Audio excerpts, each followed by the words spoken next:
नमस्कार, मेरा नाम आलोक है। आप लाइव स्ट्रीज देख रहे हैं। सीनियर जर्नलिस्ट ज्ञानेश्वर हमारे साथ हैं।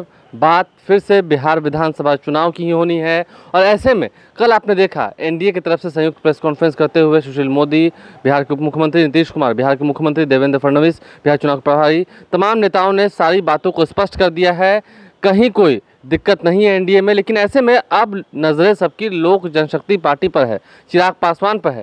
चिराग पासवान अगला स्टैंड क्या लेंगे, क्योंकि पिछले 24 घंटों में चिराग पासवान का कोई बयान, कोई ट्वीट निकलकर नहीं आया है।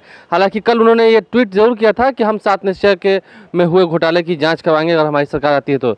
इस वक्त सीनियर जर्नलिस्ट ज्ञानेश्वर मेरे साथ हैं। जिस तरीके से चिराग पासवान पर निगाहें होंगी आज पूरे दिन का जो घटनाक्रम है, क्योंकि कल अंतिम दिन है नामांकन का, तो ऐसे में क्या स्टैंड होने वाला है? देखिए आलोक, आज 7 अक्टूबर है। आपने ठीक कहा कि पहले चरण के लिए नामांकन का आखिरी दिन कल 8 अक्टूबर है। तो देखिए, हम लोजपा पर आते हैं, लेकिन उसके पहले हम बीआईपी की बात कर लेते हैं, मुकेश सहनी की पार्टी जो भाजपा का हिस्सा बनी है। कल बीजेपी में कहा कि हम अपने कोटे से सीटें उन्हें देंगे। तो देखिए, आज मुकेश सहनी के साथ बीजेपी का फाइनल सेटलमेंट हो जाएगा। 5 सीटें उन्हें कल रात तक मिल चुकी थी, अभी कुछ और सीटें मिलनी हैं। 5 सीटों की जानकारी हम अपने व्यूअर्स को दे चुके हैं। ब्रह्मपुर है, गौराबोराम है, साहेबगंज है, सिमरी बख्तियारपुर है और अलीनगर है। कई और सीटों पर बातचीत चल रही है।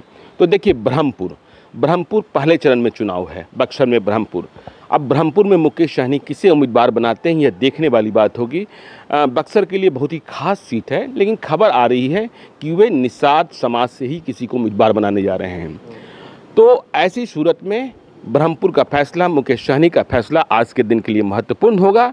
लेकिन इस बीच खबरें यह भी आने लगी है कि मुकेश सहनी स्वयं चुनाव बिहार विधानसभा का नहीं लड़ने जा रहे हैं। पहले यह खबर आ रही थी कि वे गौराबोराम से, जो उनका गृह क्षेत्र है, या सिमरी बख्तियारपुर से चुनाव लड़ सकते हैं, लेकिन अब जो नई खबर है उसमें वे चुनाव नहीं लड़ सकते हैं। इस बात का आश्वासन मिला है कि चुनाव के बाद उनका सामंजन किसी सदन में किया जाएगा। तो ये खबर रही बीआईपी की। अब हम बात कर लेते हैं राजद की।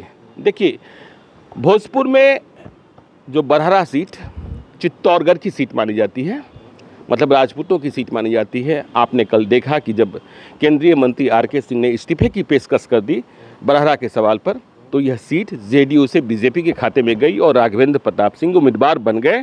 जो परसों रात तक कहा जा रहा था कि जेडीयू ने उम्मीदवार उतारा तो वहां राघवेंद्र प्रताप सिंह राजद के उम्मीदवार होंगे, लेकिन अब भाजपा के उम्मीदवार राघवेंद्र प्रताप सिंह हो चुके हैं। और इधर राजद में भी उथल पुथल हो गया राघवेंद्र प्रताप सिंह की उम्मीदवारी के बाद। खबर ये चल रही थी कि वहाँ से मौर्या होटल के जीएम, जो बरहरा से ही आते हैं, बीडी सिंह, काफ़ी पॉपुलर हैं, उन्हें ही उम्मीदवार बनाया जाएगा। लेकिन कल देर रात सरोज यादव को फिर से सिंबल मिल गया है, जो 2015 में चुनाव जीते थे। शेरघाटी की बात कर लें। शेरघाटी में मंजू अग्रवाल को टिकट मिला है। चौंकाने वाला निर्णय है। पिछले ही महीने मंजू अग्रवाल को पार्टी में शामिल कराया गया था, लेकिन मंजू अग्रवाल क्या कर पाएंगे शेरघाटी में, यह देखने की बात होगी। क्योंकि मंजू अग्रवाल का जो इतिहास रहा है उसमें यह बात शक के घेरे में है कि उनके साथ मुसलमान, जो आरजेडी का आधार वोट है, वो जाएगा कि नहीं जाएगा। क्योंकि जब वहाँ कॉमनल प्रॉब्लम्स हुए हैं तो मंजू अग्रवाल की छवि थोड़ी दूसरे किस्म की रही है। तो ये देखने वाली बात होगी।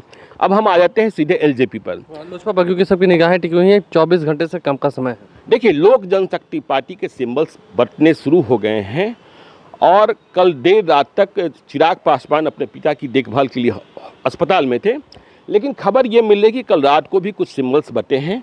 प्रिंस पासवान, जो लोजपा के प्रदेश अध्यक्ष हैं, वो पटना आ चुके हैं और शाहनवाज कैफी, जो उनके प्रधान महासचिव हैं, आज सवेरे से सिंबल्स दिए जा रहे हैं। और प्रायोरिटी में पहले चरण का चुनाव है, क्योंकि नामांकन की तारीख कल तक ही है। तो लोजपा की स्थिति ये है आलोक कि अब उनके यहाँ भी उम्मीदवारों की लंबी लिस्ट हो गई है और महत्वपूर्ण उम्मीदवारों की लंबी लिस्ट हो गई है। यदि हम मीडिया की बात करें, प्रायोरिटी की बात करें, तो हालात ऐसे बनते दिख रहे हैं कि पहले हम महागठबंधन और एनडीए के उम्मीदवार को आमने सामने रखते थे, लेकिन अब जिस तरीके से लोजपा के उम्मीदवार सामने आ रहे हैं उसमें हमें और आपको एक तीसरा कोना भी बनाना होगा।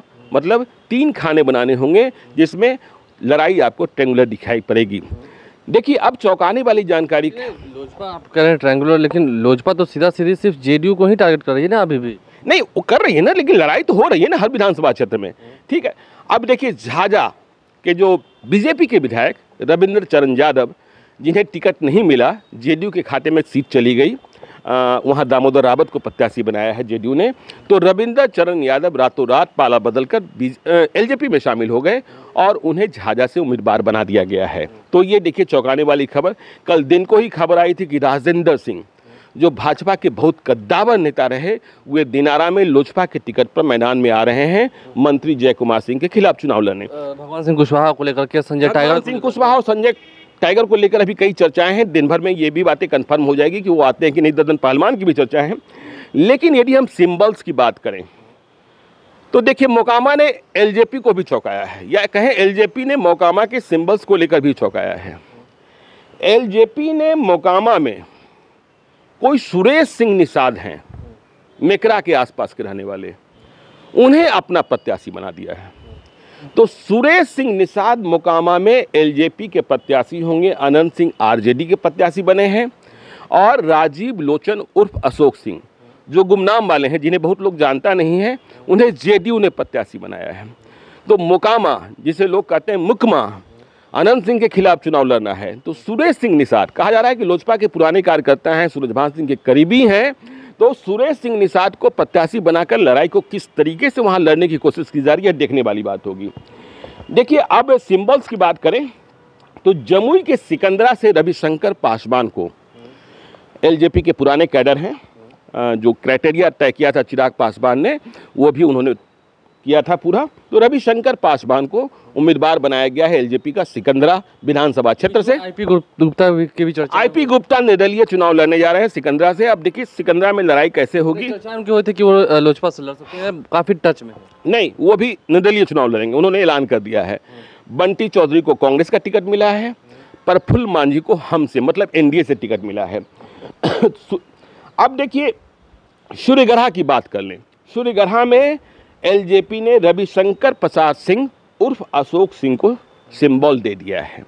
ये अशोक सिंह पहले जेडीयू से भी टिकट के लिए लगे हुए थे, तो अशोक सिंह को टिकट मिला है। यहाँ इनका मुकाबला प्रहलाद यादव से होगा और रामानंद मंडल से होगा। प्रहलाद यादव आरजेडी के उम्मीदवार हैं और रामानंद मंडल जेडीयू के उम्मीदवार हैं। प्रेम मंजन पटेल को यहाँ टिकट नहीं मिला। बरबीघा विधानसभा क्षेत्र से डॉक्टर मधुकर, सूरजभान सिंह और चंदन सिंह के बेहद करीबी हैं, उन्हें एलजेपी का टिकट दिया गया है। मतलब यहाँ मुकाबला महागठबंधन के कांग्रेसी उम्मीदवार मुन्ना शाही और जेडीयू के उम्मीदवार सुदर्शन से होगा। नवादा में चौंकाने वाली जानकारी है। नवादा में एलजेपी ने भाजपा के पूर्व जिलाध्यक्ष और शेखपुरा के प्रभारी शशिभूषण शर्मा उर्फ बबलू शर्मा को प्रत्याशी बना दिया है। मतलब नवादा में दो यादवों के बीच की लड़ाई में आरजेडी ने राजवल्लभ यादव की पत्नी विभा देवी को प्रत्याशी बनाया है और जेडीयू ने कौशल यादव को प्रत्याशी बनाया है। और इसमें लड़ने को आ गए हैं एलजेपी से शशिभूषण उर्फ बबलू शर्मा। शेखपुरा दो यादवों के बीच में जी, शेखपुरा विधानसभा क्षेत्र में गजाली उम्मीदवार बनाए गए हैं। वो लोजपा के जिलाध्यक्ष भी हैं, इमाम गजाली। हाँ, इमाम गजाली। अमरपुर, बांका के अमरपुर विधानसभा में मृणाल शेखर को सिंबल मिला है। मृणाल शेखर देखिए भाजपा से टिकट के दावेदार थे, 2015 में चुनाव भी लड़े थे, मजबूत भी माने जाते हैं। तो मृणाल शेखर ने भी रातों रात पाला बदल किया और एलजेपी में आए और अमरपुर से सिंबल इन्होंने प्राप्त कर लिया है। इनके परिवार से भावना शेखर भागलपुर की डिप्टी मेयर भी रही हैं। अब देखिए ये जो मृणाल शेखर हैं, ये अमरपुर और भागलपुर दोनों के चुनाव को प्रभावित करेंगे। कहा यह जा रहा है कि भागलपुर में भी एलजेपी चुनाव लड़ने को तैयार है। अब किसके खिलाफ लड़ना होगा, भाजपा के खिलाफ लड़ना होगा, यह बात भी तय है। तो कहा जा रहा है कि वहाँ राजेश वर्मा जो डिप्टी मेयर हैं, मौजूदा डिप्टी मेयर हैं, वे लोजपा के उम्मीदवार हो सकते हैं। ये भी मिली है कि वो पटना आ चुके हैं, दिल्ली गए थे, पटना लौट चुके हैं। हाँ ठीक है, वो खबर आपको मिली होगी। तो राजेंद्र सिंह के बारे में हमने बता दिया, रविंद्र यादव के बारे में बता दिया।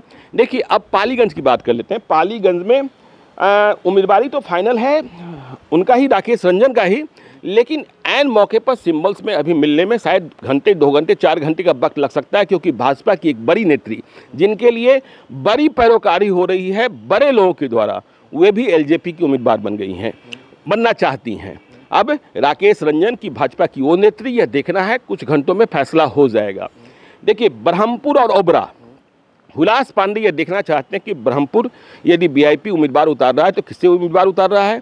इसके बाद वो तय करेंगे कि ब्रह्मपुर में उन्हें चुनाव लड़ना है या ओबरा में चुनाव लड़ना है। तो ब्रह्मपुर और ओबरा को बेटिंग लिस्ट में रखा गया है। मतलब कुल मिलाकर हम देखें तो जो समीकरण आपने बताया, जो लिस्ट आपने दिखाया बताया, मतलब एलजेपी भी कहीं से पीछे हटने को तैयार नहीं है, पूरी तैयारियां हो चुकी हैं। बिल्कुल तैयारी हो चुकी है। जहानाबाद में देखिए कृष्णनंदन वर्मा जेडीयू के उम्मीदवार हैं और सुदय यादव महागठबंधन आरजेडी के उम्मीदवार हैं। इस लड़ाई में भी एक भूमिहार को उतारने की कोशिश की जा रही है। कोशिश में अजय सिंह टुन्नू का भी नाम चल रहा है जो कांग्रेसी हैं, लेकिन अभी फाइनल नहीं हुआ। थोड़ा सा वक्त दीजिए, आज ही फाइनल होना है। 24 घंटे के अंदर लोजपा भी अपने सभी प्रत्याशियों को 24 घंटा नहीं, 8 घंटा, क्योंकि कल आखिरी दिन है। तो देखिए सारे जगहों पर टेकारी में भी उम्मीदवार लोजपा उतारने जा रही है। किस भूमिहार को उतारेगी यह देखने वाली बात होगी, क्योंकि टेकारी में कांग्रेस ने उम्मीदवार दिया अशोक गगन को और हमने दिया है अनिल कुमार को। तो इन दोनों के बीच में देखिए अशोक गगन वहाँ के रहने वाले नहीं है, वो रहने वाले हैं विक्रम के अम्हारा गांव के। और आपने कल देखा भी कि उनके नाम की घोषणा होते ही टेकारी के लोगों ने पटना के कांग्रेस ऑफिस में बवाल किया। यह देखने वाली बात होगी कि टेकारी में वो कितना दमखम दिखा पाते हैं।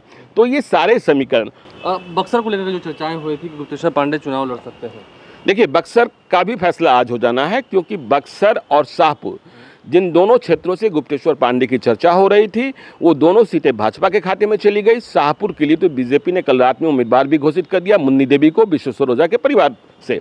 तो शाहपुर में तो अब गुप्तेश्वर पांडे चुनाव लड़ नहीं सकते हैं।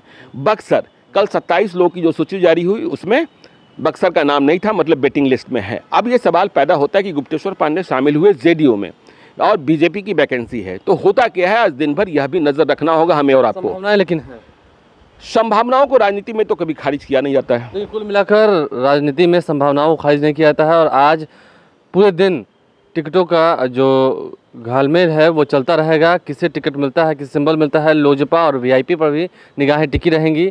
आप लाइव स्ट्रीम के साथ बने रहें, हमारे चैनल को सब्सक्राइब कर लें, साथ साथ फेसबुक पेज भी लाइक करें। धन्यवाद।